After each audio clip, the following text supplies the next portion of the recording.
ગીર સોમનાથના ગીર પંથકમાં ઇકોઝોનનો મામલો 16 થી વધુ ગામના લોકોએ ઇકોઝોન મુદ્દે કરી રજૂઆત। લોકસભાની ચૂંટણીના માહોલ બિલકુલ જામી ચૂક્યો છે। રાજકીય પક્ષોના ઉમેદવારો ચૂંટણી પ્રચારમાં વ્યસ્ત બન્યા છે। આવા સમયે જૂનાગઢ લોકસભામાં આવતા ગીર વિસ્તારના 16 કરતાં વધુ ગામના લોકોએ ઇકોઝોનની અમલવારીને લઈ પોતાનો વિરોધ વ્યક્ત કર્યો છે। આગામી થોડા જ દિવસોમાં જો ઇકોઝોનને લઈ કોઈ અંતિમ નિર્ણય નહીં થાય તો તાલાલા વિસ્તારના 16 કરતાં વધુ ગામો મતદાનનો બહિષ્કાર કરશે તેવી ચીમકી પણ ઉચ્ચારી છે। લોકસભાની ચૂંટણીનો માહોલ બિલકુલ જામી રહ્યો છે। રાજકીય પક્ષો દ્વારા જાહેર કરેલા ઉમેદવારો તેમના મત વિસ્તારમાં ચૂંટણી પ્રચાર કરવા માટે પણ લોકોના ઘર સુધી પહોંચી રહ્યા છે। જૂનાગઢ લોકસભા બેઠકમાં આવતા ગીર વિસ્તારના 16 કરતાં વધુ ગામના લોકોએ ઇકોઝોનની અમલવારીને લઈ તેમની ભારે નારાજગી વ્યક્ત કરી છે અને આગામી દિવસોમાં કેન્દ્ર સરકાર દ્વારા ઇકોઝોનને લઈને કોઈ અંતિમ નિર્ણય નહીં કરવામાં આવે તો 16 કરતાં વધુ ગામ લોકો મતદાનનો બહિષ્કાર કરશે તેવી ચીમકી પણ ઉચ્ચારી છે। પાછલા એક દશકાથી ગીર જંગલ વિસ્તારમાં ઇકોઝોનનો નિર્ણય ખેડૂતો માટે ખૂબ મુશ્કેલ માનવામાં આવી રહ્યો છે। જમીનની અમલવારીને લઈ ગીર વિસ્તારમાં અનેક વખત ખેડૂતો ગામ લોકો દ્વારા આંદોલન પણ કરવામાં આવ્યા હતા। ઇકોઝોનની અમલવારી શરૂ થતાં જ કોઈ પણ ગામમાં સામાન્ય બાંધકામ કે જમીનમાં પાણીનો બોર કરવા માટે પણ વન વિભાગની પૂર્વ મંજૂરી મેળવવી અનિવાર્ય બને છે।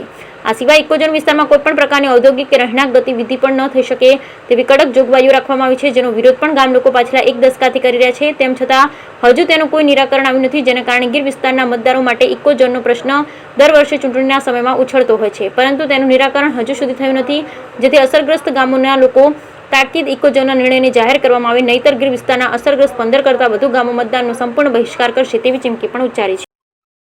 ઇકો સેન્સિટિવ ઝોનની હિસાબે છેલ્લા 3 વર્ષથી અમે લડત આપીએ છીએ, આંદોલન કર્યા છે, છતાં પણ આજ દિવસ સુધી કોઈ પણ નિરાકરણ નથી આવ્યું। જ્યારે પણ ચૂંટણી આવે છે ત્યારે માત્ર ને માત્ર મુદ્દો બની જાય છે। આ 2 દિવસ પહેલા અમે મામલતદાર શ્રી સાહેબને આવેદન પાઠવેલ છે, જેની અંદર અમે બધા મુદ્દાઓની રજૂઆત એને કરેલ છે કે ખેડૂતોને લગતા પ્રશ્નોનું નિરાકરણ કરવામાં આવે। ગીર વિસ્તારની અંદર જ માત્ર ને માત્ર કેમ 1 થી 10 કિલોમીટર સુધીનું ઇકો સેન્સિટિવ ઝોન લાગુ કરવામાં આવ્યું છે।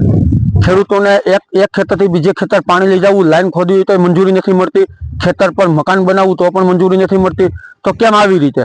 માત્ર ને માત્ર રાજકારણીઓ માટે જ છે કે શું છે? રાજકારણીઓનું જ્યાં જ્યાં ખેતર આવેલ છે કે ફાર્મ છે ત્યાં 500 મીટરથી લઈને 1 કિલોમીટર સુધીનું જ ઇકો સેન્સિટિવ ઝોન લાગુ કરવામાં આવ્યું છે, છતાં પણ ત્યાં પોતાની વાડી પર વીજ થાંભલા અને પાવર મળી રહે છે, તો ખેડૂતોને કેમ નહીં? તાલાળા તાલુકાના 16 ગામ જે ઇકો સેન્સિટિવ ઝોનની અંદર લાગુ કરવામાં આવ્યા છે, મામલતદાર સાહેબને આવેદન પાઠવને રજૂઆત કરી છે કે જો 10 દિવસની અંદર આનું નિરાકરણ કરવામાં નહીં આવે તો સંપૂર્ણપણે લોકસભાનો મતદાનનો બહિષ્કાર કરવામાં આવશે। ખેડૂતોને પૂરતો ત્રાસ છે, ઇકો સેન્સિટિવ ઝોનથી જંગલ ખાતાનો પૂરતો ત્રાસ છે। આજ દિવસ સુધી નિરાકરણ નથી આવ્યું।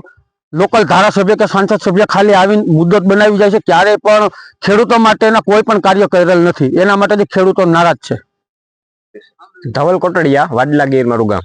સેન્સિટિવ ઝોનથી હાલમાં તો તમામ સામાન્ય વર્ગ ખેડૂતોથી માંડીને તમામ વર્ગને નુકસાન જ છે। ઇકોઝોનના કારણે ખેડૂતોને તમામ વસ્તુની મંજૂરી લેવી પડે, ખેતરમાં મકાન બનાવવું હોય તો પણ મંજૂરી લેવી પડે છે, વીજળીની લાઈન લઈ જવી તો પણ મંજૂરી લેવી પડે છે, વાડીએ જવાના રસ્તાઓની પણ મંજૂરી લેવી પડે છે, અને એ મંજૂરી પણ મળતી નથી। તેના કારણે ખેડૂતોને પારાવાર મુશ્કેલી પડે છે। 16 ગામડાના પ્રશ્નો બાબતે તમામ તાલાળા તાલુકાના 45 ગામડાને બહિષ્કાર કરવાની વાત છે। પ્રવીણભાઈ છોટુડિયા, ભારતીય કિસાન સંઘ પ્રમુખ। મુખ્યત્વે ઇકોઝોનને કારણે તો તાલાળા તાલુકાના આખાને નુકસાની જ છે, જેમાં ખેડૂતો અત્યારે ખૂબ મુશ્કેલીઓનો સામનો કરી રહ્યા છે। રોડ રસ્તા અને પાણીની પાઇપલાઇન અથવા વીજળીની લાઈનોમાં ખૂબ હેરાન થઈ રહ્યા છે। એ તદુપરાંત 16 ગામોનો 16 ગ્રામ પંચાયતોને પોતાનું ગામતળ મેળવવા બાબતે આજે 25 વર્ષથી તે લોકો જંગલ ખાતાની સામે ફાઇટ કરી રહ્યા છે। ફોરેસ્ટ ડિપાર્ટમેન્ટને જે જમીનો ગામતળમાં આપવાની હતી, એ જે છૂટી કરવાની હતી, તેની ઉના તાલુકાના એક ગામમાંથી તેને સામે જમીન પણ આપી ગઈ છે, જમીન સંપાદન પણ થઈ ગયું છે, પણ હજુ સુધી ગ્રામ પંચાયતોને તે જમીને સુપ્રત કરવામાં આવતી નથી।